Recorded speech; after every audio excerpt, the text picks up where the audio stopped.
Hello भाई सभी लोग। तो एक और क्लास स्टार्ट करते हैं हम राजस्थान जियोग्राफी की। आज हम पढ़ेंगे अर्ध शुष्क मरुस्थल या फिर सेमी एरिड डेजर्ट। मरुस्थल वाला पार्ट थोड़ा लंबा चला था, जिसमें हमने पहली क्लास में भी कुछ इंपॉर्टेंट टर्मिनोलॉजी सीखी थी। सेकंड क्लास में भी हमने ये बालूका स्तूप देखे। फिर कल भी हमने कुछ इंपॉर्टेंट फीचर्स देखे थे जो मरुस्थल से रिलेटेड है। देखिए, वो सारी चीज़ें एग्जाम्स के अंदर आती है, ऐसी की ऐसी छपती है, तो आप उनको हल्के में मत लेना और उनको बार बार रिवाइज करना, और डायग्राम को बार बार देखते रहेंगे ना, तो आपको वो आराम से याद भी हो जाएगी। आज हम पढ़ लेते हैं सेमी एरिड डेजर्ट। ठीक है, तो सेमी एरिड डेजर्ट से पहले मैं आपको एक दो चीज़ें हैं जो थोड़ी सी अपडेट करा देता हूँ, तो आप अपने नोट्स में अपडेट कर लेना प्लीज़। एक तो कल मैंने जो आपको बताया था अक्कलवुड फॉरेस्ट वाली बात,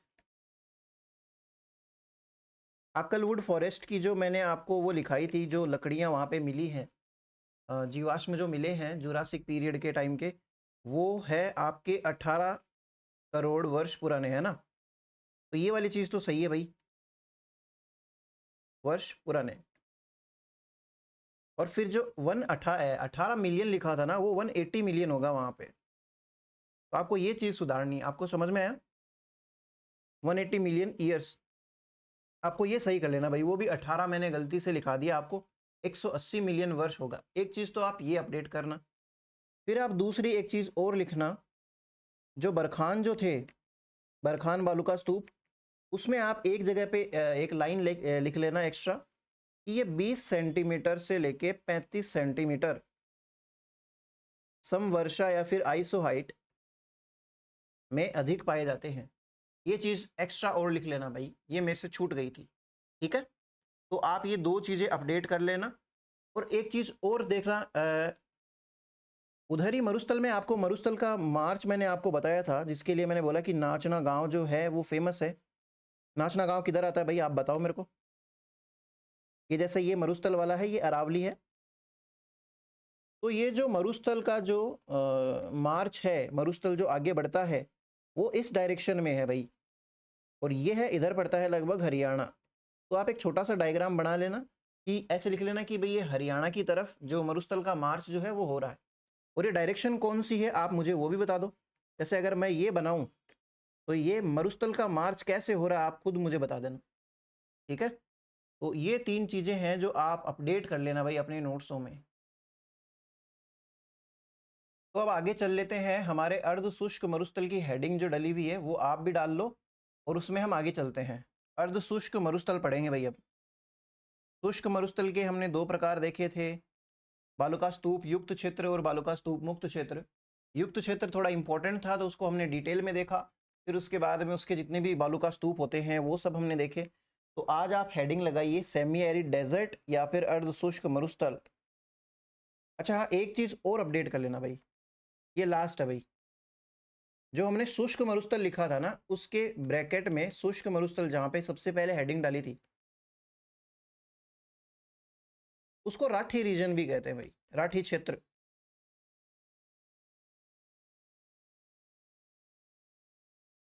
ठीक है, ये लास्ट चीज़ और अपडेट कर लेना, क्योंकि मुझे यहाँ पे सेमी एरिड डेजर्ट को क्या कहते हैं वो जब लिखूंगा तो मुझे याद आया, इसको कहते हैं बांगड़ रीजन, बांगड़ या बांगर भी कहते हैं। तो वो राठी रीजन हो गया आपका, और ये बांगड़ रीजन हो गया भाई।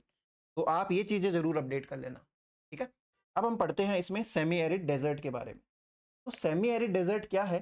जैसे हमने राजस्थान का ये मैप बनाया, उसमें मैंने सबसे पहले मान लेते हैं कि ये अरावली है भाई, एक बार के लिए ये अरावली। और इधर मैंने आपके सामने एक बनाई थी 25 सेंटीमीटर की समवर्षा रेखा। आपको पता ही है कि 25 सेंटीमीटर समवर्षा का मतलब क्या है, कि इस लाइन पे हर पॉइंट पे एक सीजन में या एक महीने में या एक वर्ष में जैसे भी कैलकुलेट करते हैं, उसके बेसिस के ऊपर ये डिसाइड किया जाता है। और ये डिसाइड कौन करता है वो आप मुझे बता दीजिए, किसके द्वारा ये डिसाइड होता है।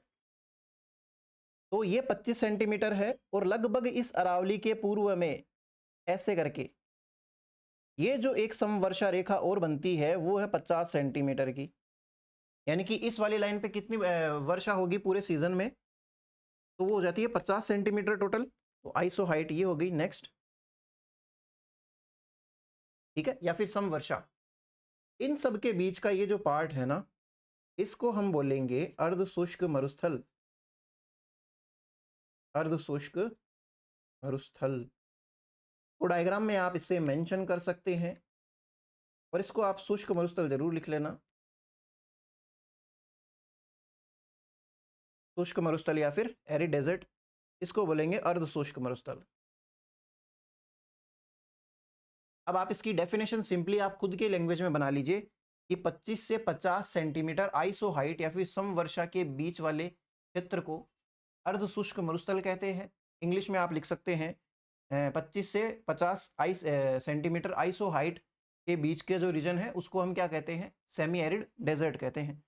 या फिर आप इसको ऐसे भी लिख सकते हैं, आप एक बार ये तो लिखिए 25 से 50 सेंटीमीटर आइसो हाइट के बीच के क्षेत्र को सेमी एरिड डेजर्ट कहते हैं, इंग्लिश में लिख लेना। और अब आप दूसरी एक और डेफिनेशन ये लिख सकते हैं कि शुष्क मरुस्थल और अरावली के मध्य के जो पार्ट है, राजस्थान में शुष्क मरुस्थल और अरावली के मध्य का पार्ट अर्ध शुष्क मरुस्थल कहलाता है। इंग्लिश में आप लिख सकते हैं एरिड डेजर्ट और अरावली के बीच का जो पार्ट होता है उसको क्या कह सकते हैं, सेमी एरिड डेजर्ट। तो ये तो हो गई इसकी डेफिनेशन, एक छोटा सा आप डायग्राम बना लेना। फिर हम आगे बढ़ते हैं इसके एक्सटेंशन पे, ठीक है। और एक फीचर और आप इसकी डेफिनेशन में ये लिख लेना कि ये भाई, जैसे ये तो है शुष्क मरुस्थल, ये है अर्ध शुष्क मरुस्थल, और इसके बाद में हमने देखा था एक तो ये तो अरावली, अगर मान लो ये मैं पूरी अरावली बनाऊं और ये हाड़ौती वाला प्लेन था, ठीक है। इसको हमने क्या बोला था, अरावली में कैसी कंडीशंस रहती है, उप आर्द्र रहती है ना, उप आर्द्र या सब ह्यूमिड, सब ह्यूमिड कंडीशंस रहती हैं। फिर उसके बाद में ह्यूमिड कंडीशंस रहती है प्लेन में, ये जो अपने पूर्वी मैदान जो है, ह्यूमिड कंडीशंस यानी आर्द्र कंडीशंस। फिर ये अति आर्द्र, हमें मतलब ये है कि शुष्क से आर्द्र की तरफ जाने के बीच में एक आता है अर्ध शुष्क। ढंग से सुनना, शुष्क से आर्द्र की तरफ यानी कि एरिड से ह्यूमिड की तरफ अगर जाना है, भले वो सब ह्यूमिड हो, उसकी तरफ जाना है, तो बीच में आता है अर्ध शुष्क मरुस्थल या फिर semi arid desert, semi arid desert, SAD, ठीक है, ये आता है बीच में भाई। तो इस चीज को हम क्या बोल देंगे कि ये तो एक ट्रांजिशनल प्लेन है या फिर ट्रांजिशनल जोन है या ट्रांजिशनल रीजन है, किस किस के बीच में, एरिड और आपके ह्यूमिड के बीच में। यानी कि हम इसको लिख सकते हैं, इसकी जो आपने डेफिनेशन बनाई है उसके आगे लिख लीजिए, it is a transitional region, या फिर हिंदी में लिखिए ये एक संक्रमण क्षेत्र है, यह एक संक्रमण क्षेत्र है। और ब्रैकेट में आप लिख लेना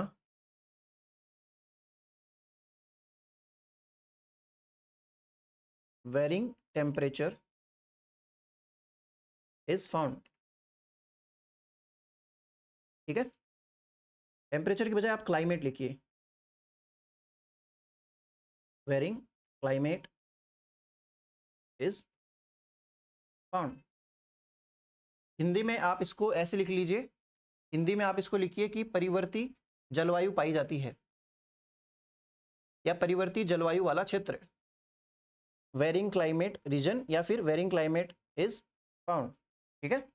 तो ये हो गया भाई हमारे पास में इसकी पूरी डेफिनेशन, इसके बारे में एक बेसिक इंफॉर्मेशन। अब हम आगे चलेंगे इसके एक्सटेंशन पे, ठीक है। तो इसका एक्सटेंशन जो है वो कहाँ पाया जाता है, फ्रेम में आ जाऊं। एक्सटेंशन जो है सबसे पहले आप खुद ही देखिए यहाँ पे, अच्छा भाई याद आ गया मुझे, क्या आप जिले याद कर रहे हैं क्या, गंगानगर, हनुमानगढ़ किधर है, और फिर उसके बाद में कहाँ तक पहुँचे आप। तो ऐसे करके सबसे पहले अगर मैं लिख दूँ गंगानगर, आप भी लिख लीजिए विस्तार जो है गंगानगर, गंगानगर के बाद में आप लिख लीजिए हनुमानगढ़, फिर आप इसके अंदर लिख लीजिए आपका ये आ जाएगा चूरू, फिर आ जाएगा सीकर, सीकर के बाद में आपके पास में आ जाएगा झुंझुनू, आप लिखते चलिए, झुंझुनू के बाद में नागौर आ जाता है, नागौर के बाद में अपने पास में आ जाता है ये डीडवाना कुचामन भी भाई इसी का पार्ट है, इससे अलग हुआ था नागौर से अलग हुआ था, डीडवाना कुचामन एक नया जिला बना है। तो आप नए जिलों के स्टार लगाते चलना भाई कि नए जिले कौन से हैं, ताकि आपको ध्यान भी रहे कि नए जिले बने थे ये वाले। ठीक है, फिर इसके अलावा जोधपुर का पार्ट भी आएगा इसमें भाई। जोधपुर के अलावा आप लिखिए इसमें ब्यावर, ब्यावर लिखिए भाई। ब्यावर के अलावा कुछ पार्ट इसमें आ जाएगा अजमेर का भी, तो आप अजमेर भी लिख सकते हैं। कोई भी एक जिला संपूर्ण रूप से किसी एक क्षेत्र में आए ये जरूरी नहीं है भाई, आ भी सकता है, कोई बड़ी बात नहीं है, नहीं भी आ सकता। ब्यावर लिखा, अजमेर लिखा आपने, फिर आप उसके बाद में लिखिए पाली। आपको बस ध्यान होना चाहिए भाई, और जैसे जैसे हम इसके टाइप्स पढ़ेंगे अर्धशुष्क के, आपको ये याद भी हो जाएंगे कि हाँ।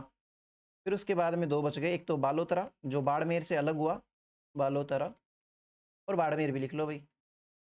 नया जिला कौन सा है, डीडवाना कुचामन है, बालोतरा है, इसके अलावा ब्यावर है। ये 3 नए जिले हैं भाई। तो आप ये लिख लीजिए इसका एक्सटेंशन, फिर हम आगे बढ़ते हैं। लिख लिया होगा भाई, पॉज करके लिख लो। ठीक है भाई, आपने लिख लिया होगा। अब मैं आपको बताऊं कि इसके टाइप्स कौन से हैं। Parts of semi arid desert, अर्ध शुष्क मरुस्थल के भाग। आप लिखना स्टार्ट कीजिए, हम इसको एक डायग्राम की फॉर्म में समझेंगे, क्योंकि डायग्राम से चीजें जल्दी याद होती है, हमें तो कैसे याद नहीं होती। डायग्राम बना दो या फिर कैसे या हो जाती है। नहीं भैया, आप सारे पढ़ने वाले हो, जितना मैंने देख लिया अभी तक सारे पढ़ने वाले हो भाई। तो ये हो गया हमारे पास में अर्ध शुष्क मरुस्थल। ठीक है भाई, सिंपल सी चीज़ थी ये, तो इसमें क्या नया है, नया ये वाला पोर्शन था। ठीक है, ये वाले पोर्शन में सबसे ऊपर तो आ जाता है हमारे पास में, अगर मैं इसको सही से बनाऊं, ये वाला हिस्सा, इसको आप नाम देंगे घग्गर बेसिन।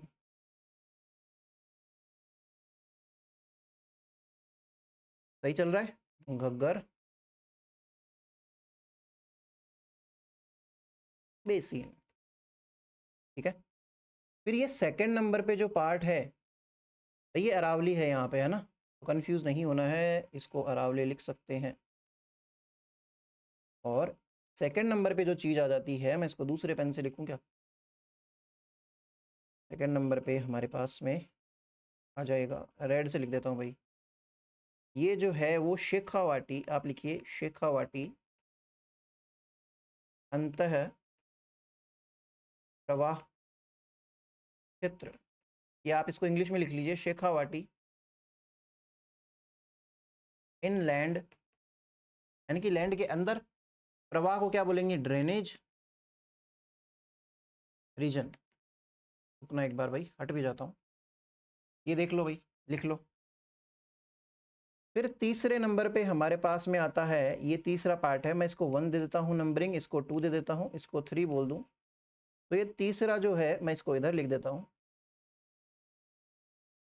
इसको हम बोलेंगे नागौरी अपलैंड या नागौरी उच्च भूमि, नागौरी उच्च भूमि। इसको इंग्लिश में क्या बोल देंगे भाई, नागौरी अपलैंड। फिर चौथे नंबर पे हमारे पास में लास्ट जो रीजन बच गया, जो कि सबसे बड़ा रीजन भी है, ये रीजन जो है इसको हम बोलेंगे लूणी जवाई बेसिन। देखिए भाई, इसको लूणी बेसिन भी बोलते हैं, ज़्यादातर जगहों पे आपको यही देखने को मिलेगा, लूणी बेसिन कहते हैं, लेकिन लूणी जवाई बेसिन भी कहते हैं। तो ये दोनों कोई अलग चीज़ नहीं है, इसलिए मैं इन दोनों को एक साथ में ही लिख देता हूँ। जवाई एक इम्पॉर्टेंट नदी है, मतलब सहायक नदी है लूणी की, तो इसलिए इसको बोल देते हैं लूणी जवाई बेसिन, या फिर इंग्लिश में बोलेंगे तो लूणी जवाई बेसिन। ठीक है, आप ये डायग्राम बनाइए भाई, ये इसके पार्ट्स हैं अर्धशुष्क मरुस्थल के। अगर आप डायग्राम बना लिया है तो आप सबसे पहले हेडिंग डालिए, सबसे पहले हेडिंग डालिए हमारा घग्गर बेसिन, घग्गर बेसिन। ऊपर से चलेंगे नीचे की ओर, इंग्लिश में घग्गर बेसिन। भाई आपको ये चीज तो मैंने बहुत पहले बता दी है कि बेसिन क्या होता है। कोई भी नदी जो है उसका जो अपवाह क्षेत्र होता है या फिर उसकी सहायक नदियां भी जितनी मिला लो, एक बार फिर से मैं आपको बता देता हूं कि जैसे ये कोई बड़ी नदी जा रही है, घग्गर नदी ही मान लेते हैं, इसकी कोई सहायक नदी इधर है, कोई इधर है, इन सब के अपवाह क्षेत्र को, यानी कि मैं अगर ऐसे रिप्रेजेंट करूं इसको, इसके बहाव क्षेत्र में जितना भी इसका पानी जहां भी जाता है या इस पे डिपेंडेंट जितना भी क्षेत्र है, ये सारा भाई इसका बेसिन हो गया भाई। ये कोई इतना लंबा भी हो सकता है, मान लेते हैं कि भाई पानी इधर तक जा रहा है जिसकी वजह से यहाँ पे कोई मैदान बन गए हो या कुछ और बन गया हो। आपके पीछे नहीं आ रहा हूँ, शायद आ रहा हूँ, चलिए कोई नहीं। ऐसे करके जो ऐसी सी स्ट्रक्चर होती है ना, वो उसका बेसिन होता है भाई, किसी भी नदी का बेसिन होता है। नदी मेन है इसलिए नदी का नाम लिया जाता है, इसकी सहायक नदियों का नाम नहीं लिया जाता। लेकिन हमने जैसे लूणी जवाई बेसिन देखा था, उसमें लूणी की जो जवाई नदी है वो भी थोड़ी इंपॉर्टेंट है, इसलिए ये चीज़ तो होती है भाई बेसिन, ठीक है। अब आपको बेसिन समझ में आया। लेकिन ये जो बेसिन है घग्गर बेसिन, ये है कहाँ पे भाई? ये है हनुमानगढ़, गंगानगर और श्री गंगानगर एंड हनुमानगढ़। श्री गंगानगर और हनुमानगढ़ के इस इलाके में कोई जमाने में एक बहुत इंपॉर्टेंट नदी है, पुरानी वैदिक काल की नदी है, सॉरी पुराने वैदिक काल की नदी है जिसका नाम था सरस्वती नदी। हमने लाठी सीरीज के लिए देखा था। लाठी सीरीज कहाँ से कहाँ तक है, कितने किलोमीटर है? लाठी सीरीज कहाँ से कहाँ तक है और कितने किलोमीटर है भाई? सरस्वती नदी जो है उसके बहाव क्षेत्र की वजह से, अब मैंने आपको ये चीज़ भी बताई थी, कोई नदी जो होती है वो मैदान कैसे बनाती है, अपने साथ में बहुत सारी मिट्टियाँ लेके आती है, कंकड़ पत्थर लेके आती है, उसके अपने फ्लो के इधर उधर वो फैला देती है ऐसे करके, और वहाँ पे बन जाते हैं फिर मैदान भाई। तो ऐसे करके मैदान बन जाते हैं। सरस्वती नदी जो है हमारी, या फिर इसी नदी का जो ये नदी क्या है, कालांतर में जैसे टाइम बीतता गया जलवायु परिवर्तन हुआ तो ये नदी क्या है, सूख गई। अब ये नदी नहीं रही, इसकी जगह पे एक नदी बच जाती है, वो है घग्गर नदी। घग्गर नदी, आपने गंगानगर और हनुमानगढ़ लिख लिया हो तो मैं इसको मिटा दूं और मैं यहाँ पे लिख देता हूँ गंगानगर हनुमानगढ़, ठीक है भाई। तो इसी नदी के इधर एक नदी और होती है जो हमारे राजस्थान में से तो नहीं गुजरती, सतलज नदी। सतलज नदी के बीच का ये जो क्षेत्र है, इसको दो आब बोलते हैं भाई। दो आब मतलब पानी, दो आब मतलब दो पानी की धाराएं जो है उसके बीच का क्षेत्र। पंजाब को पंजाब क्यों बोलते हैं? पांच आब जो होते हैं उसके बीच का क्षेत्र पंजाब कहलाता है। तो ऐसे ही ये दो आब के बीच का क्षेत्र था, जिसका पार्ट क्या है हमारा गंगानगर और हनुमानगढ़ भी, ठीक है। और इसी एरिया में एक जनपद पाया जाता था पुराने टाइम पे, योद्धेय जनपद। हिंदी में अगर मैं उसको लिखूं तो ऐसे लिखा जाएगा, योद्धेय जनपद। जब हम एंशियंट हिस्ट्री पढ़ेंगे राजस्थान की, तब ये एक बार फिर से आएगा, वहां पे मैं आपको डिटेल में बता दूंगा। तो इस क्षेत्र को, जो हमारे राजस्थान वाला क्षेत्र है जिसमें गंगानगर और हनुमानगढ़ है, इसको हम योद्धेय जनपद के लिए योद्धेय जनपद सॉरी योद्धेय क्षेत्र भी कह सकते हैं। सिंपल सी बात है, क्यों कह सकते हैं वो रीजन मैंने आपको बताया। तो ये योद्धेय क्षेत्र का हिस्सा है। आप छोटा सा ब्रैकेट में यही लिख लेना, घग्गर बेसिन, आप लाइन ही लिख लीजिए, घग्गर बेसिन योद्धेय क्षेत्र का हिस्सा है, जिसके ब्रैकेट में आप क्या लिखेंगे, गंगानगर और हनुमानगढ़। यहाँ तक की चीजें आप लिख लीजिए भाई। Yaudheya Ghaggar basin is part of Yaudheya region. Ghaggar basin is part of Yaudheya region, ठीक है भाई। अब क्या है, यहाँ पे ये सरस्वती नदी है या घग्गर नदी है, ये मैदान लेके आ रही है, सॉरी पानी लेके आ रही है, पानी के साथ में आ रही है मिट्टी। तो इसकी वजह से जो मैदान बनता है घग्गर बेसिन में, जो मैदान बनता है, घग्गर प्लेन जो है, जिसको प्लेन कह सकते हैं या मैदान कह सकते हैं, ये गंगानगर और हनुमानगढ़ के 75% क्षेत्र में फैला हुआ भाई, में फैला हुआ। ये चीज भी लिख लीजिए भाई, Ghaggar plain is spreaded in 75% area of Ganganagar and Hanumangarh. आप ये लिखिए। और ये मिट्टी कैसी है? ये मिट्टी है जलोढ़ मृदा। इसके अंदर जो मिट्टी पाई जाती है, एक सेकेंड, जो मिट्टी पाई जाती है वो है जलोढ़ मिट्टी।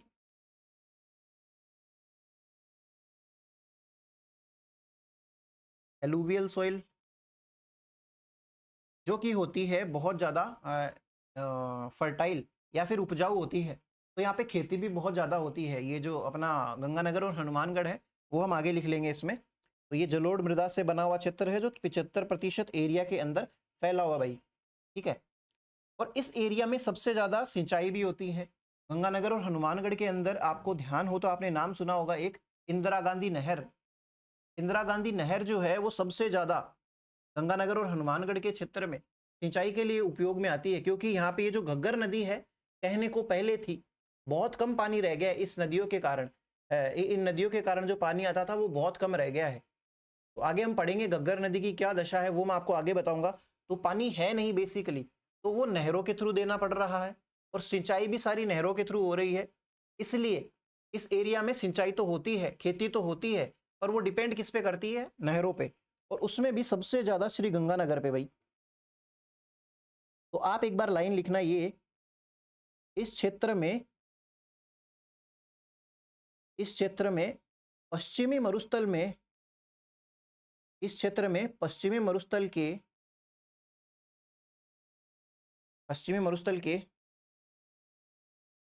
सबसे ज़्यादा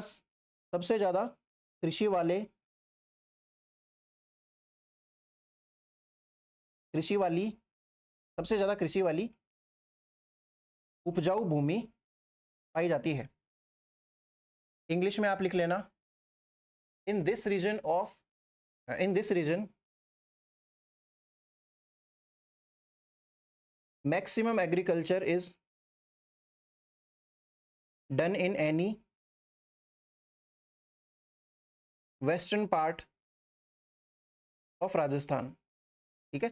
या वेस्टर्न जो मरुस्थल है, वेस्टर्न का मतलब ये नहीं कि ये वेस्ट में, ये नॉर्थ वेस्ट ही मरुस्थल है, लेकिन आपको लिखाने के हिसाब से। तो अब आगे आप ये लिखना, यहाँ पे सिंचाई नहरों के द्वारा की जाती है। Agriculture is done by the help of,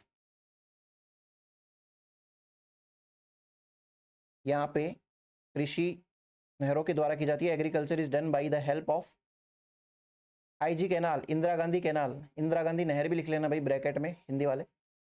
और सबसे ज़्यादा इम्पैक्ट किस पे पड़ता है, श्री गंगानगर पे। श्री गंगानगर में सर्वाधिक सिंचाई होती है, ये लिख लेना भाई ब्रैकेट में, मैक्सिमम इरिगेशन, ठीक है, मैक्सिमम इरिगेशन। और इसी के साथ में एक लाइन और लिख लीजिए, यहाँ पे सबसे ज़्यादा आंधियाँ भी आती है। राजस्थान में ये जो इलाका है यहाँ सबसे ज़्यादा आंधियाँ आती है, ज़्यादा आंधियाँ।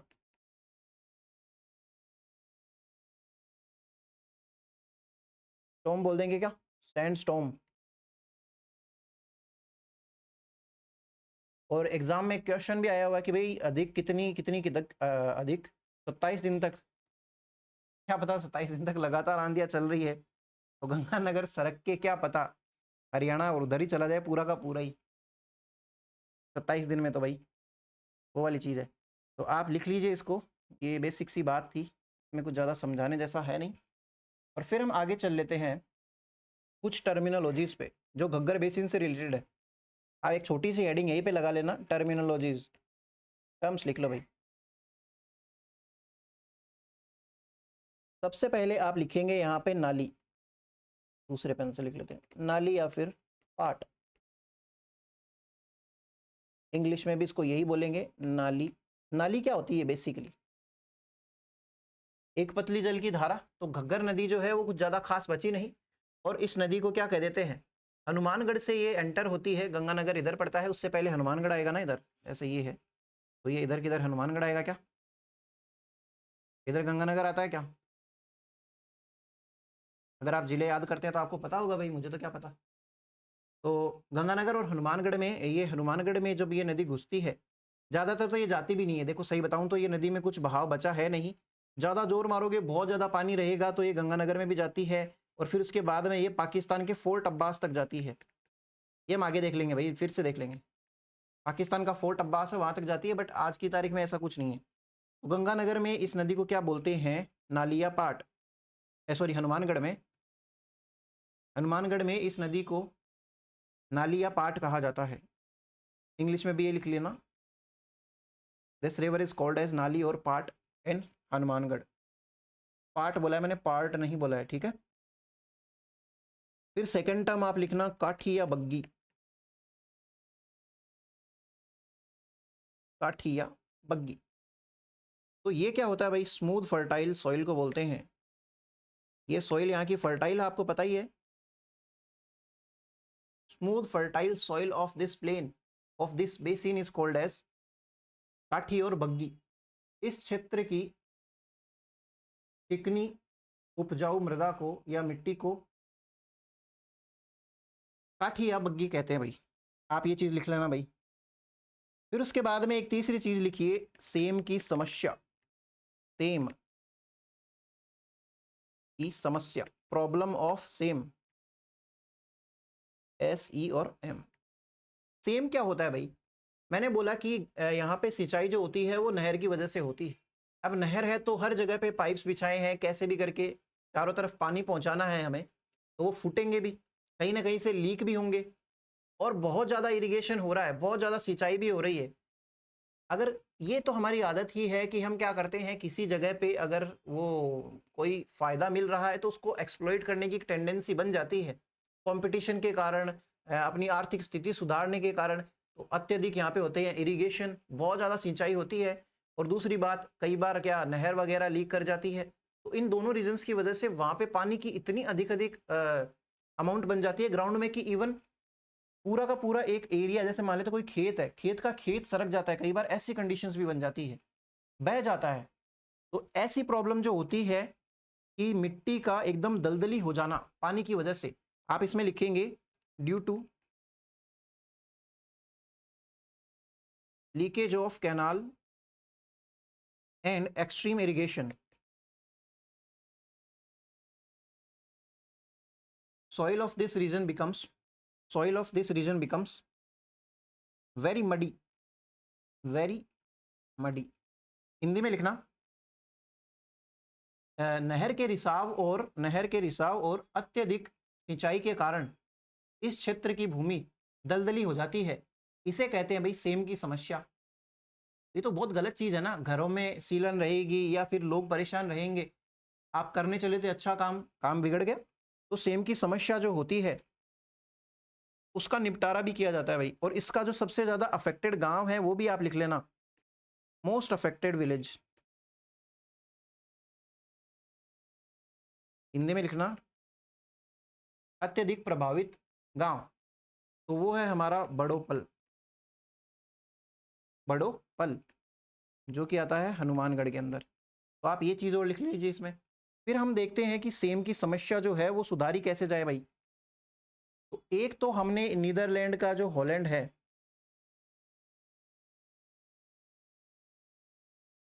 हॉलैंड जो है नीदरलैंड्स का, उसके साथ में मिलके एक चला रखी है इंडो डच योजना। इसके तहत सेम की समस्या का निपटारा किया जा रहा है, इंडो डच पॉलिसी। हॉलैंड और राजस्थान या इंडिया में कहूँ, बेसिकली मिलके क्या कर रहे हैं, टेक्नोलॉजी का यूज करके ये सेम की समस्या जो है उसका निपटारा कर रहे हैं। साथ ही साथ में एक देसी तरीका भी है, यूकेलिप्टस उगाओ भाई, या इसको हिंदी में बोलेंगे सफेदा। तो इंग्लिश मीडियम वाले तो आप भी दोनों लिख लीजिए, यूकेलिप्टस और सफेदा। हिंदी मीडियम वाले भी जरूर लिखना, कई बार यूकेलिप्टस ही दिया हुआ आता है, सफेदा दिया हुआ नहीं आता। ये क्या करेगा भाई, ये लंबे लंबे पेड़ होते हैं, सफेदा सर्च करके देखना, ये बहुत ज़्यादा ज़मीन से पानी लेते हैं और वाष्पोत्सर्जन करते रहते हैं। तो उसकी वजह से ज़मीन का पानी बाहर चला गया, हमारी सेम की समस्या का कुछ ना कुछ तो हल हुआ। तो ये थोड़ी सी हेल्प कर देते हैं हमारी इसमें। तो आप ये लिख लीजिए, यूकेलिप्टस सेम की समस्या का निस्तारण करने का प्राकृतिक तरीका, natural way of solving the problem of same. तो भाई इतना कुछ जो है वो हमारे आता है घग्गर बेसिन में। घग्गर बेसिन में ये सारी चीज़ें आती है जो हमने लिखी, कहाँ से कहाँ फैला हुआ है, मिट्टी कैसी है ना, दोआब कौन सा है, ये योद्धेय जनपद का क्यों हिस्सा है, वो सारी चीज़ें हमने देखी। तो इतनी चीज़ें इस घग्गर बेसिन में आती हैं। फिर उसके बाद में हम सेकंड देखेंगे हमारा शेखावाटी इनलैंड ड्रेनेज। आप लिख लो भाई, Shekhawati inland drainage region. Hindi में आप लिखो शेखावाटी अंतः प्रवाह क्षेत्र, शेखावाटी अंतः प्रवाह क्षेत्र। आप इसके एक्सटेंशन लिख लो भाई। सबसे पहले विस्तार कहाँ कहाँ फैला हुआ है, तो फैला हुआ है चूरू लिखो भाई, सीकर लिखो, झुंझुनू लिखो, और लिखो आप डीडवाना कुचामन। नया जिला भाई डीडवाना कुचामन पूरा नाम है ये। डीडवाना अलग नहीं है, कुचामन अलग नहीं है। आप अगर अभी भी नहीं समझे हो तो आप प्लीज़ एक तो मैप को पढ़ना स्टार्ट कीजिए, दो दो जिले याद कीजिए और ध्यान में रखिए कि डीडवाना कुचामन जो है वो एक है। ये जो शेखावाटी रीजन जो है, ये इसमें एक क्वेश्चन पूछा गया था एक बार कि शेखावाटी शब्द जो है वो किसने दिया। तो शेखावाटी शब्द जो है वो दिया WN नॉर्डन करके एक व्यक्ति रहे हैं उन्होंने। इन्होंने बोला कि भाई ये तो शेखावाटी रीजन है, इसलिए इसको क्या बोल देते हैं, WN नॉर्डन को ये क्रेडिट दिया जाता है। ये क्वेश्चन भी पूछा जाता है। तो WN नॉर्डन ने ये क्या बताया, ये शेखावाटी रीजन है। और एक क्वेश्चन और बनता है कि इसकी समुद्र से क्या ऊंचाई है। समुद्र से इसकी ऊंचाई आप लिख लीजिए 450 मीटर। 450 मीटर लगभग आधा किलोमीटर के आसपास हो गया क्या। अब होता क्या है, एक चीज समझना, अंतः प्रवाह क्यों करे जा रहे हैं। तो वही एक कल जैसा सा एक डायग्राम बनाते हैं। ये मान लेते हैं अगर जमीन है, शेखावाटी की धरती है भाई, इस पे नीचे पाई जाती है, ग्रीन कलर से बना देता हूं मैं, एक बहुत बड़ी चूने की पट्टी।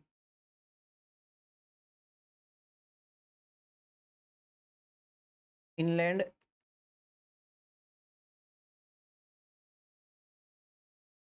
लाइमस्टोन बेल्ट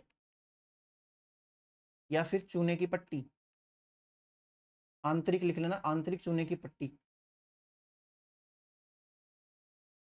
ये पट्टी होती है भाई वाटरप्रूफ। पानी आएगा, बारिश होती है, पानी आता है, ये पानी यहाँ तक तो आ जाता है, इसके बाद में नीचे जा नहीं पाता, जमीन में और नीचे नहीं जा सकता। तो ये क्या करना शुरू कर देगा, यहीं पे अंदर फ्लो।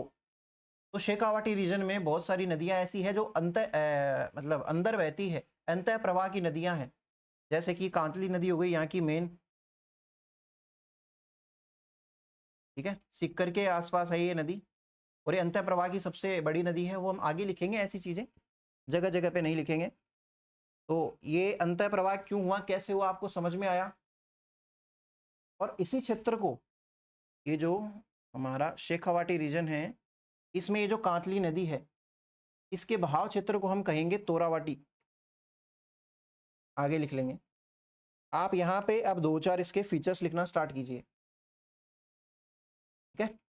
तो फीचर्स में सबसे पहले ये लिखिए कि इस क्षेत्र को बांगड़ रीजन भी कहा जाता है। वैसे तो हमने अर्ध शुष्क मरुस्थल के पूरे को ही कहा था बांगड़ रीजन, लेकिन मेन किसको कहेंगे, it is called as Bangar region. Shekhawati inland drainage region जो है तो बांगड़ क्षेत्र कहा जाता है। बांगड़, बांगड़ क्या होता है वो भी देख लेते हैं।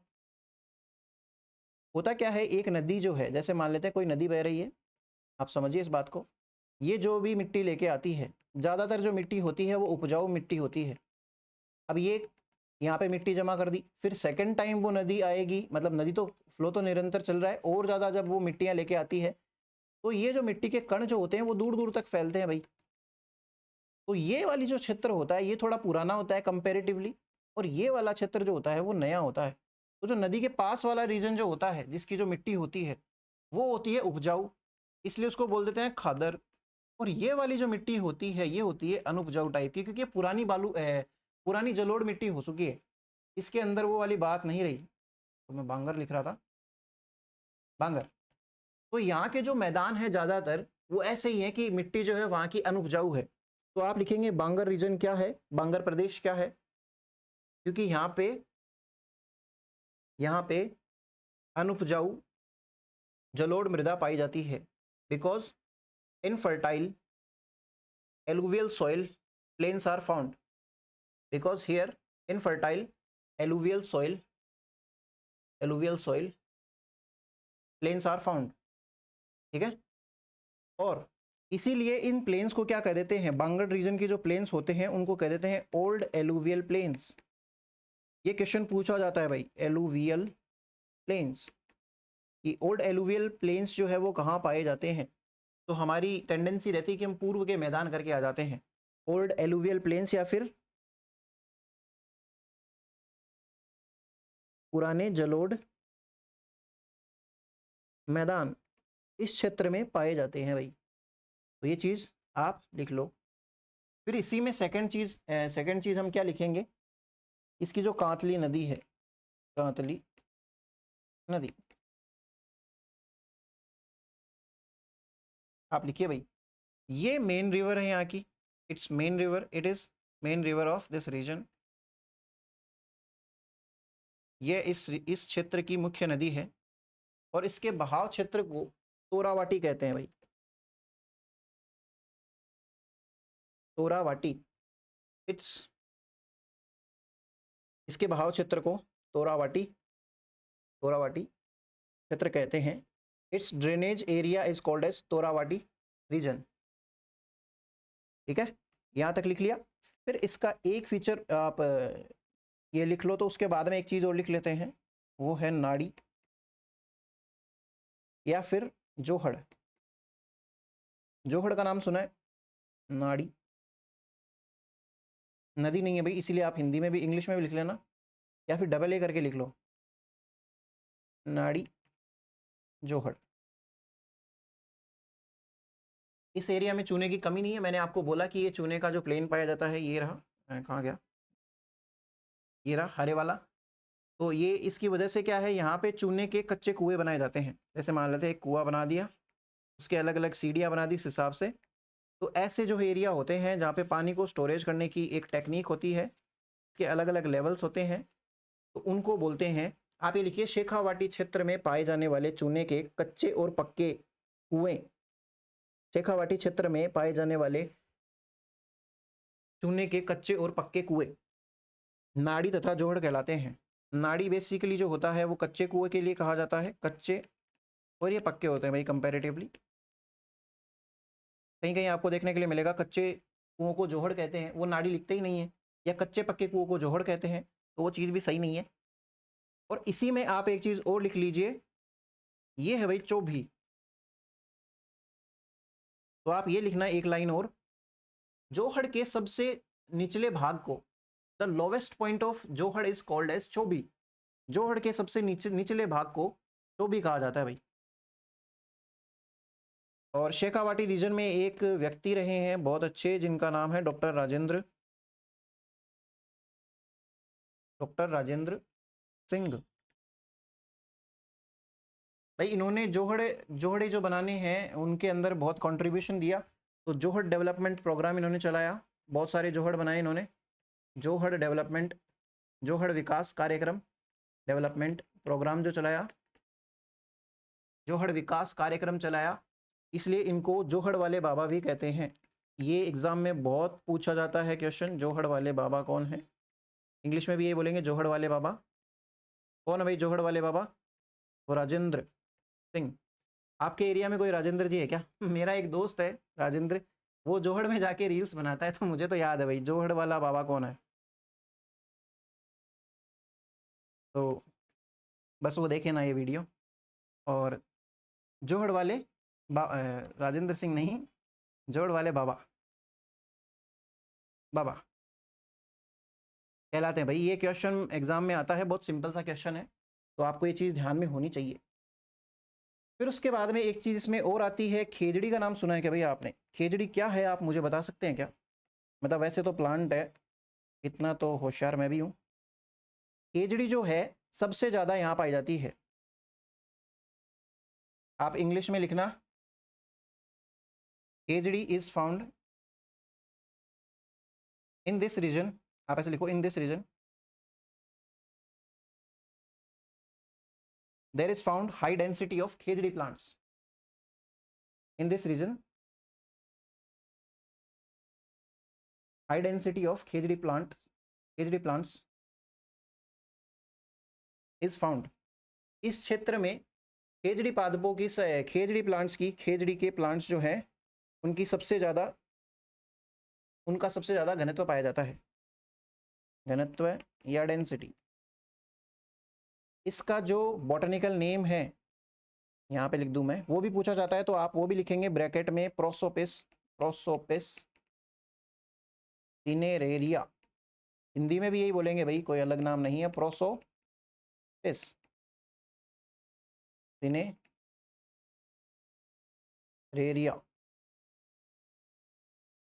ये बात हो गई भाई हमारे खेजड़ी के प्लांट के बारे में। खेजड़ी का प्लांट क्या है, क्यों इंपॉर्टेंट है, बता सकते हैं क्या? तो ये हो गया भाई खेजड़ी का प्लांट। फिर उसके बाद में एक चीज आप और यहाँ पे लिखेंगे, सर। सर क्या होते हैं? गुरुजी वाले सर नहीं, हिंदी का शब्द है सर, इसका मतलब होता है तालाब। वैसे तो तालाब का ही मतलब होता है सर, लेकिन इस एरिया में जो पानी के गड्ढे हैं, जैसे मान लेते हैं ये कोई ज़मीन थी, यहाँ पे पानी भर गया, तो इधर के लोकल लैंग्वेज में इसको सर बोलते हैं। ठीक है, तो ये जो चीज़ है वो सर है। पानी के छोटे छोटे तालाब या थोड़े बड़े तालाब, उनको सर बोलते हैं इस शेखावाटी रीजन में। तो इसलिए ये सर जैसी टर्म लिख लीजिए और इसके एग्जाम्पल्स लिख लीजिए दो। जैसे एक तो मानसर हो गया, एक सालासर।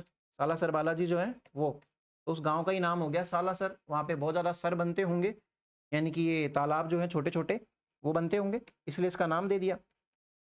फिर मैंने आपको जब वीसी मिश्रा जी के वो पढ़ाए थे, भौतिक प्रदेश वाले, तब मैंने यहाँ पे एक बीहड़ लिखा था। वो बीहड़ था, ये बीड़ है भाई। बीहड़ में बीहड़ क्या होता है आप मुझे बता सकते हैं क्या? चलिए मैं ही बता देता हूँ। चंबल जो नदी है वो जहाँ भी जैसे भी जाएगी घूमती फिरती, वो जमीन को काटती फाड़ती चलती है, तो वहाँ पे बनते हैं अजीब से उत्खात, अजीब से स्कार्फ्स बनते हैं जमीन के, उस चीज को बोलते हैं बीहड़, जो कि डाकुओं की शरण स्थली भी है भाई। और ये चीज है बीड़, एक ऐसा पास्चर लैंड, एक ऐसा पास्चर लैंड, चारागाह भूमि जो बहुत लंबी होती है भाई ज्यादातर, उस चीज को बोलते हैं बीड़। ठीक है, ये झुंझुनू में पाई जाती है भाई ज्यादा, और इसको मिला हुआ है राजस्थान राज्य द्वारा, राजस्थान स्टेट द्वारा, राजस्थान राज्य द्वारा, स्टेट द्वारा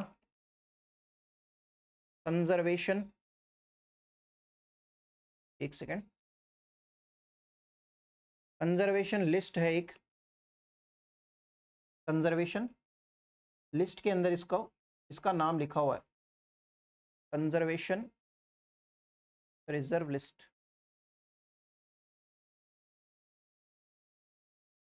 ठीक है, तो ये राजस्थान स्टेट ने इसको प्रोटेक्ट करने के लिए संरक्षण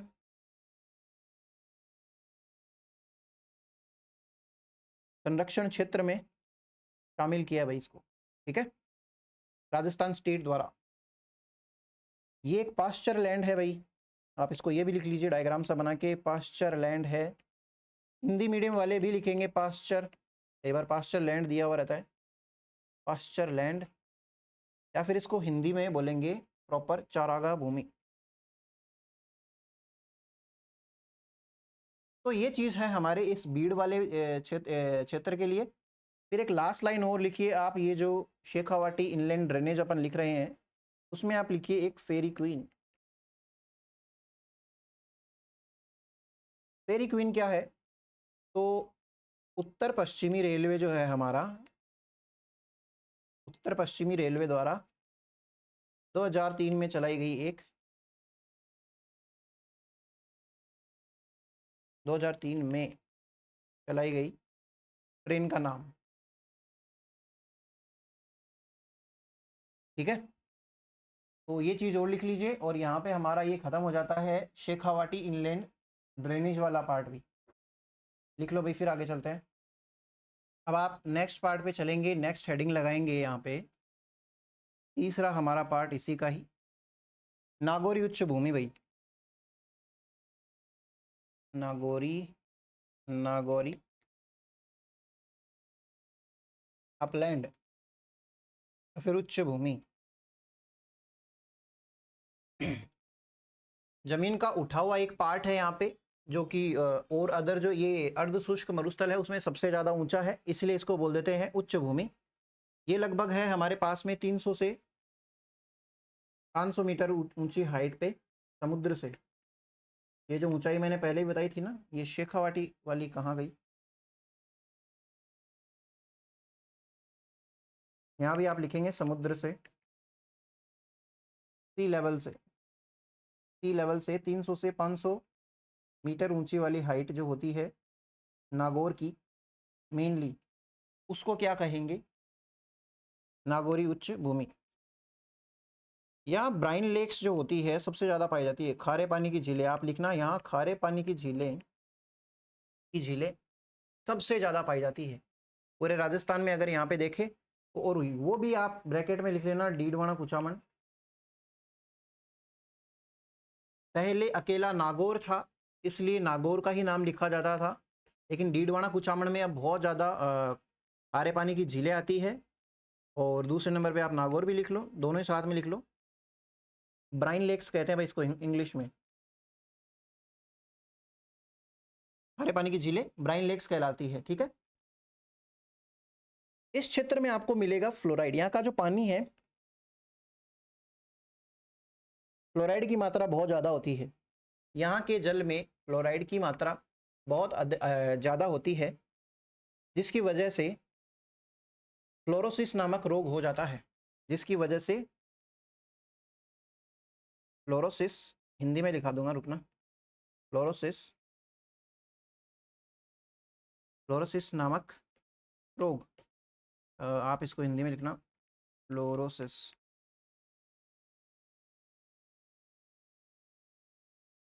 fluoride is found in the water of this region, so that fluorosis disease is commonly found here. और फ्लोरोसिस डिजीज में क्या होता है भाई? फ्लोरोसिस डिजीज में क्या हो जाता है, हड्डियां जो होती है वो टेढ़ी हो जाती है।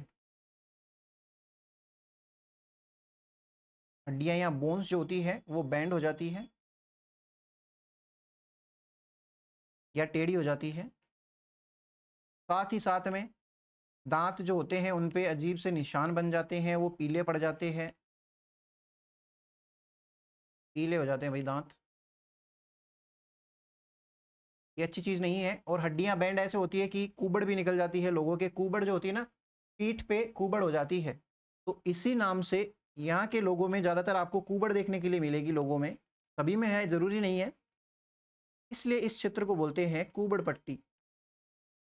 इंग्लिश में इसको बोलेंगे हम्प बेल्ट। ये वाला जो रीजन है नागौरी अपलैंड वाला, इसको बोलते हैं कुबड़ पट्टी या फिर हम्प बेल्ट।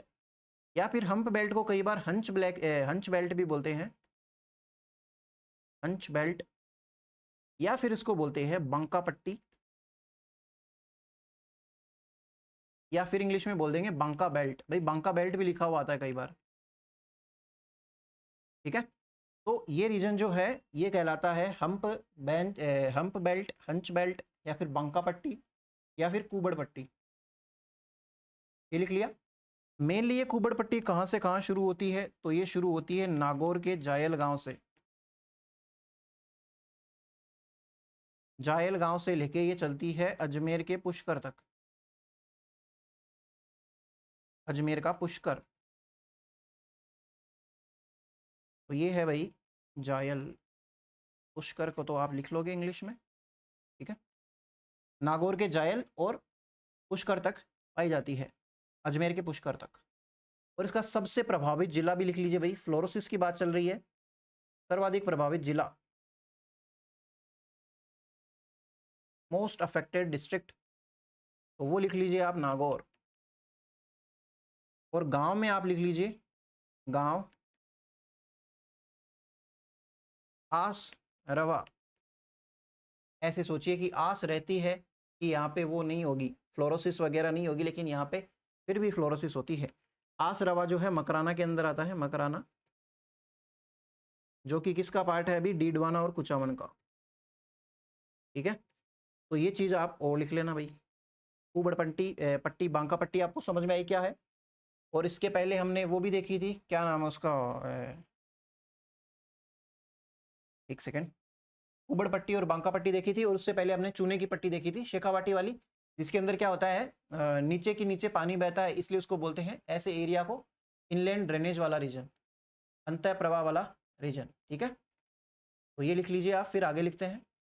आगे भी हमारे पास में इसके 3 सब टाइप्स है, इसके 3 सब टाइप्स और हैं, उप प्रकार आप और लिख लीजिए, सब टाइप्स।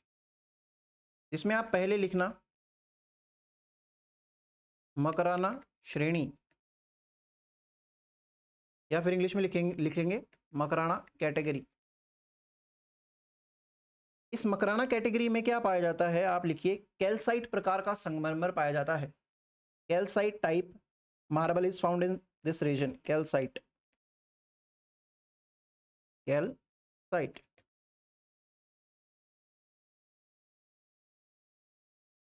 कैल्साइट प्रकार का मार्बल पाया जाता है, जिसका यूज किस में हुआ था, मैं बता दूं आपको, ताजमहल के निर्माण में,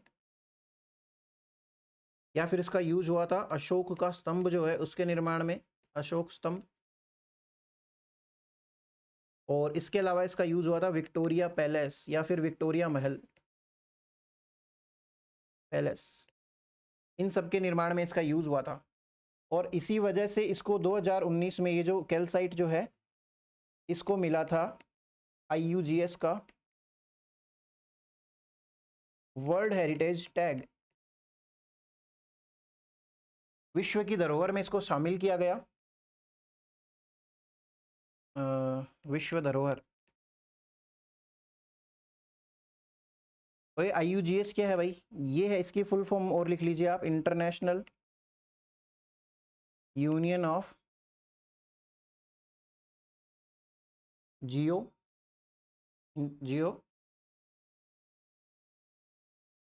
जियोलॉजिकल साइंस, मतलब जियोलॉजिकल विज्ञान जो है,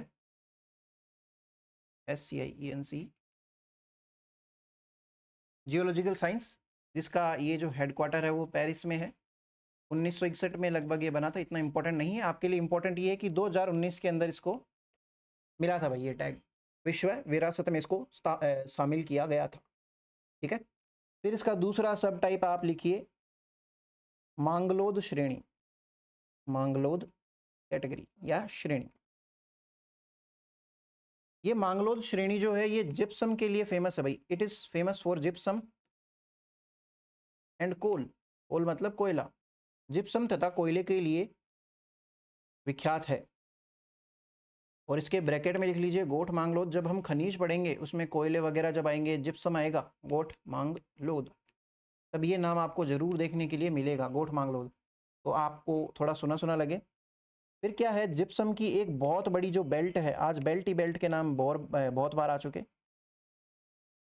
वो पाई जाती है बीकानेर से नागौर के अंदर, मतलब बीकानेर से और नागौर के नीचे की जो भूमि है उसमें जिप्सम की एक बहुत बड़ी बेल्ट पाई जाती है, जिप्सम बेल्ट इज फाउंड, जिसको क्या बोलते हैं, हार्ड पेन बोलते हैं,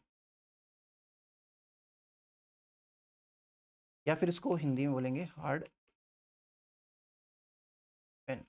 ठीक है, पेन नहीं होता जिसमें हम वो बनाते हैं सब्जी वगैरह। ठीक है, तो ये हो गया गोठ मांगलोद या मांगलोद श्रेणी वाला पार्ट। फिर हम तीसरा आगे चलते हैं, वो और लिख लीजिए आप। तीसरा सब टाइप जो है इसका वो है भाई जायल श्रेणी, जायल कैटेगरी या श्रेणी।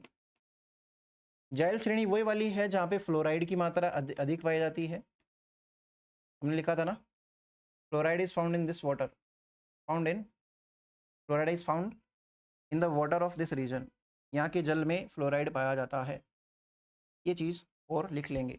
तो इसी के साथ में हमारा ये तीसरा भी कंप्लीट होता है। अर्ध शुष्क में हमने 3 पढ़ लिए, सबसे पहले घग्गर बेसिन देखा, फिर शेखावाटी वाला देखा, अब नागौरी उच्च भूमि की बात कर ली है, तो लास्ट करके ख़त्म करते हैं इसको। इसका नाम क्या है भाई, लूणी जवाई, आप दोनों लिखो भाई, बेसिन लिख लीजिए भाई, इंग्लिश में भी लिख लीजिए, या फिर इसका दूसरा नाम और है गोडवाड़ क्षेत्र, गोडवाड़ रीजन या क्षेत्र।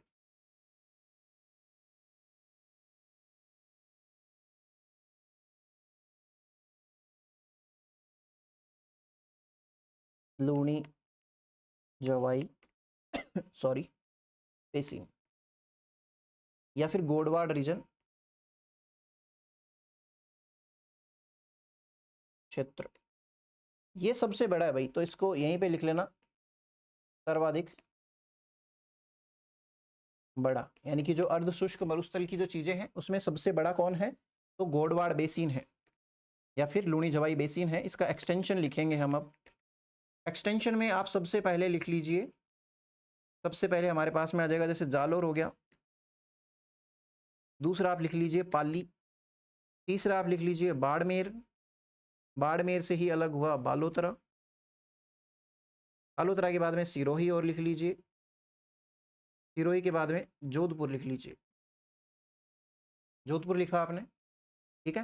तो ये सब है इसके मेजर जो अपवाद क्षेत्र जो है लूनी बेसिन का वो है। और फिर उसके बाद में हम इसके अंदर लिखेंगे इसके कुछ इंपॉर्टेंट फैक्ट्स। आप एक्सटेंशन लिख चुके हैं, तो उसके बाद में मैं सबसे पहले एक चीज़ लिखा दूं, रोही प्लेन्स क्या होते हैं, रोही प्लेन्स। तो आप ये लिखिए अरावली तथा, इसमें लिखना अरावली तथा, अरावली तथा लूनी बेसिन के बीच पाए जाने वाले मैदान को रोही प्लेन्स या रोही मैदान कहते हैं। अरावली एंड, आप लिखिए plains between Aravalli and Luni basin are called as Rohi plains, ठीक है। अब देखिए जो लूनी नदी है ये मरुस्थल की पश्चिमी जो हमारा ये मरुस्थल है, मरुस्थल रीजन की सबसे इंपॉर्टेंट नदी है। और मरुस्थल में आपको पता है पानी जो होता है वो खारा होता है, लवण की मात्रा बहुत ज़्यादा होती है, इसलिए यहाँ का जो पानी है वो भी सलाइन है, और यहाँ पे प्लांट्स जो उगेंगे वो भी सैलिनिटी के लिए वो रहेंगे एडॉप्टेड। सैलाइन प्लांट्स आपको यहाँ पे देखने के लिए मिलेंगे, प्लांट्स लवणीय पादप, आप लिखिए saline plants are found here, Hindi में लिखना यहाँ पर लवणीय पादप पाए जाते हैं, जिसको मेनली बोलते क्या है, हेलोफाइट्स बोलते हैं भाई। हिंदी में भी हेलोफाइट्स ही लिखेंगे, इंग्लिश में भी यही लिखेंगे हेलोफाइट्स। ऐसे पादप जो लवणता मतलब जो ऐसी भूमि है जिसमें सैलिनिटी बहुत ज़्यादा है वहाँ पे उगते हैं भाई। और रीजन कौन सा है इनका, लवणीय पादप ज़्यादातर आपको देखने के लिए कहाँ मिलेंगे, तो मिलेंगे आपको बाड़मेर और बालोतरा रीजन में। ऐसे पहले ये दोनों एक ही थे भाई भाई, बालोतरा आ रहा है मेरे पीछे, तो आप बालोतरा भी लिख लीजिए। ये दोनों जो हैं वहाँ पे सैलाइन प्लांट्स आपको सबसे ज़्यादा देखने के लिए मिलेंगे। फिर आप एक चीज़ और लिख लीजिए, नेहड़ रण, नेहड़ रण हमने कल देखा था, आपको पता ही है रण क्या होता है, नेहड़ रण।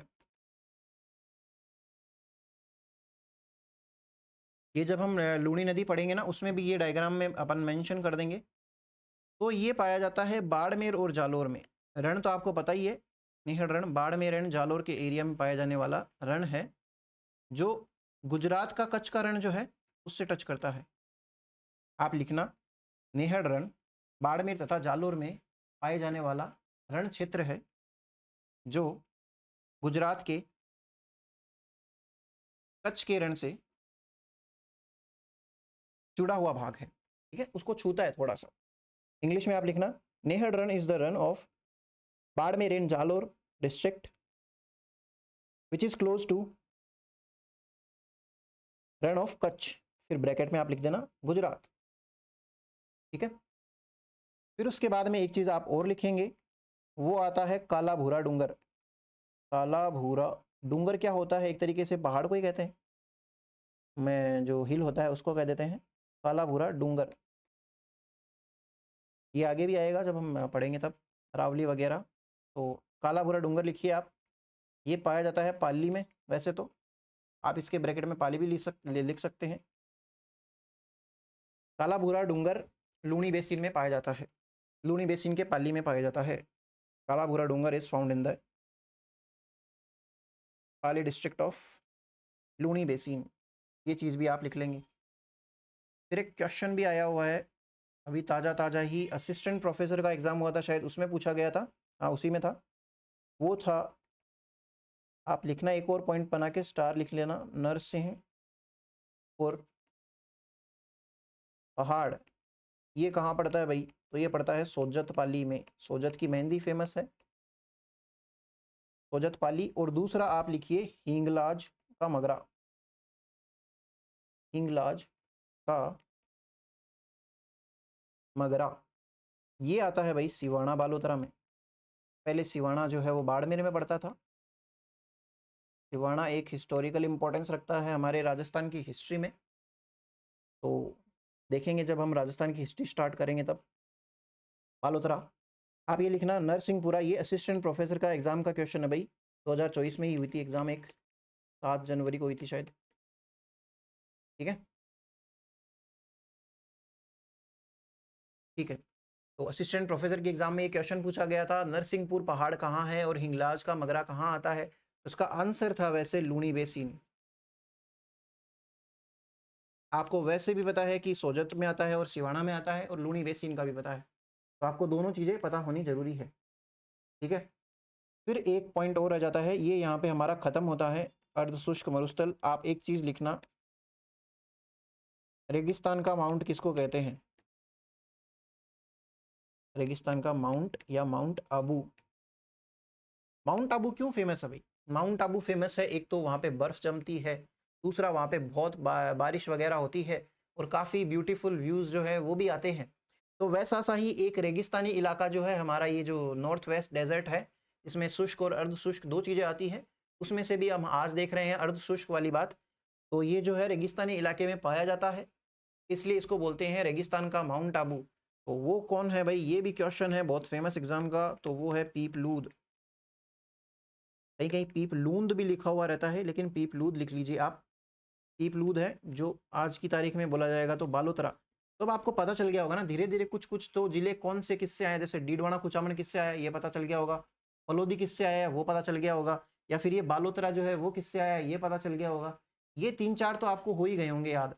जब हम पूर्वी राजस्थान की तरफ बढ़ रहे हैं जैसे धीरे धीरे करते हुए, अब अरावली पढ़ेंगे, अरावली के बाद में हम पूर्व के मैदान पढ़ेंगे, फिर हाड़ौती का पठार पढ़ेंगे, तो उधर कौन से ऐसे नए जिले हैं जो तोड़े गए हैं, किससे तोड़े गए हैं, वो चीज़ें भी आपको याद हो जाएगी। आप धीरे धीरे सुनोगे तो आपको सारा कुछ याद हो जाएगा, ठीक है। तो इसको बोलते हैं राजस्थान रेगिस्तान का माउंट आबू, या फिर इसी का ही दूसरा नाम है, इसके ब्रैकेट में यहाँ लिख लेना आप,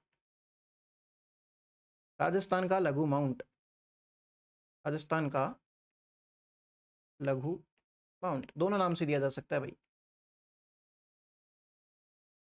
आप ये और लिख लीजिए राजस्थान का लघु माउंट, या फिर इसको इंग्लिश में क्या लिखेंगे, स्मॉल माउंट ऑफ राजस्थान या मिनी माउंट ऑफ राजस्थान, ठीक है। आपको बस पता होना चाहिए। और ये एक ऐसा क्षेत्र है जिसमें वेस्टर्न जो राजस्थान है हमारा, ये लास्ट लाइन है इसकी, वेस्टर्न राजस्थान, आप ये लिखना है इसमें, पीपलूंद में, पश्चिमी राजस्थान में सबसे ज़्यादा, पीपलूंद ऐसे लिखिए, पीपलूंद पश्चिमी राजस्थान का सर्वाधिक वर्षा वाला क्षेत्र है। Peeplund is the, Peeplund is the, आपने हिंदी में लिख लिया, पीपलूंद जो है वो पश्चिमी राजस्थान का सबसे ज़्यादा वर्षा वाला क्षेत्र है। पीपलूंद इज द, ब्रैकेट में बालोतरा भी लिख लेना भाई, Peeplund is the most, most, Peeplund is the most, Balotra rainfall reason of western Rajasthan. तो यहाँ पे हमारा कंप्लीट होता है फाइनली मरुस्थल। अब मरुस्थल की एक चीज़ और रह जाती है, वो है डेजर्टिफिकेशन, जो हम जब हम पढ़ेंगे वनस्पति वगैरह पढ़ेंगे तो उसके साथ में पढ़ लेंगे इस चीज़ को अलग से, और इसके क्या क्या उपाय हैं। मरुस्थलीकरण अच्छी चीज़ नहीं है, मरुस्थलीकरण ज़्यादा होगा तो वहाँ पे आबादी कम रहेगी, इंडस्ट्रीज़ कम डलेगी, मतलब मानवीय प्रकृति मानवीय कार्यों के लिए इम्पोर्टेंट नहीं है, बिल्कुल भी उल्टा है, बल्कि बरखान जो है हमने वो भी देखा सबसे ज़्यादा मरुस्थलीकरण करता है। तो इसको रोकने के अलग अलग उपाय होते हैं, अलग अलग एजेंसीज बनी हैं या अलग अलग वो बनाए गए हैं इनके लिए डिपार्टमेंट छोटे मोटे। सरकारी, गैर सरकारी काफ़ी सारे इसके लिए मिलके कार्य कर रहे हैं। तो वो सारी चीज़ें हम अलग से पढ़ेंगे। बाकी यहाँ पे जो भी मरुस्थल वाला पार्ट है वो कंप्लीट होता है और कल से हम पढ़ेंगे अरावली वाला क्षेत्र। सेकंड जो भौतिक प्रदेश है वो भी थोड़ा सा बड़ा है और उसके बाद वाले जितने भी हैं वो एकदम छोटे से हैं। तो लगभग 2 एक क्लास का वो रहेगा अरावली वाला और फिर छोटे-छोटे हैं वो पूर्व का मैदान और हाड़ौती का पठार तो बिल्कुल छोटा-सा है। तो इसी के साथ हमारे भौतिक प्रदेश भी खत्म हो जाएँगे और अब अपन मिलते हैं अगली क्लास में।